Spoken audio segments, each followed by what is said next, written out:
Hello, this is Kim Butler. Today's money myth is that you should max out your 401k. That's MAX. Could be 401k, could be 403b, but the essence of this is that the best place in the whole wide world for your money is this box called a 401k, and you should put as much in it as possible. So the challenge here is that everybody is talking about this, whether it's the government, whether it's the financial service providers, whether it's the guy next to you in the cubicle or down on the ramp or wherever it is. Everybody is maxing out their 401k, MAX. People that completely focus on their 401k plans or their retirement plans, and that's the only place where money is going, tend not to have money anywhere else. In other words, they're fully focused on investing and they're not saving anything for liquidity, for emergencies, for opportunities, or any other thing other than this delayed environment called retirement. So maxing out your 401k is a myth because it leaves opportunities or solve emergencies. And the statistics are crazy high about the number of people that leave an employer and cash in said 401k or 403b plan, paying penalties and taxes. Now, the taxes are not going to be avoided, they're going to be deferred, but still the paying of a penalty happens because you have no savings, no liquidity,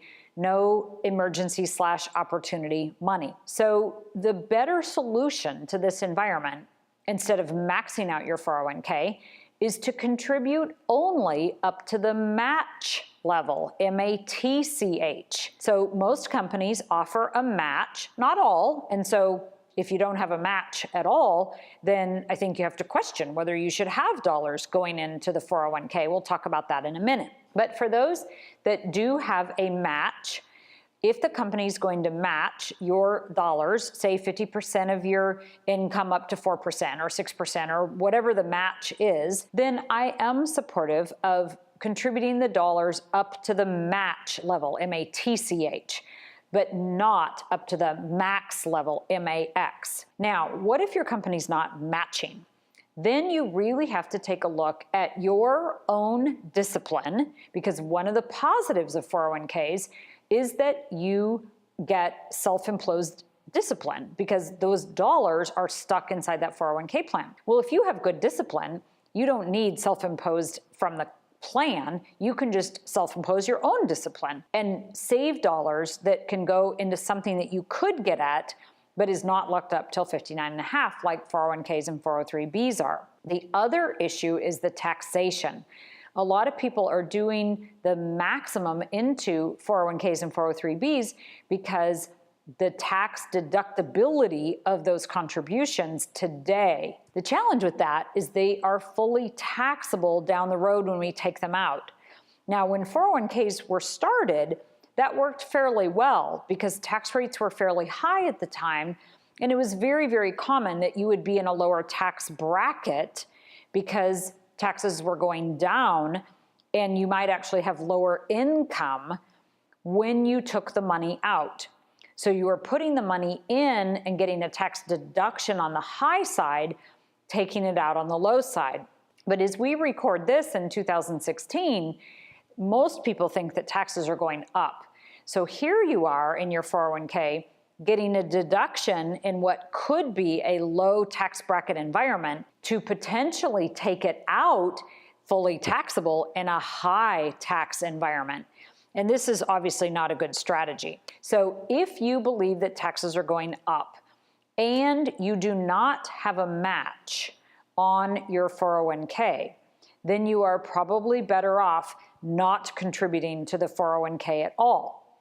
If you have a match, you might contribute just up to that level, even if you do think that taxes are going up, just because of the access to that match. One additional challenge within this 401k and 403b environment is your investment choices, because typically your employer is going to offer maybe 10 or 20 different mutual funds. Some of them might be target date funds, which we have real challenges with. But regardless, you're limited. You only get to pick for the account those funds that are available to you. And then, of course, if your employer switches their provider, then you have to switch also, even if you didn't want to sell your mutual funds at that point in time. And really who the 401k and 403b plans benefit is the government, who actually ends up potentially getting more taxes, and the financial service providers who get so many of the fees. It amazes me how many clients have said, I don't want to take money out of that 401k plan because I'll have to pay taxes. So they leave it in, which means the account's growing, which means the fees are growing. And this idea that we're going to be in a, quote, lower tax bracket at retirement means that we don't have as much money during our retirement years as we do during our working years.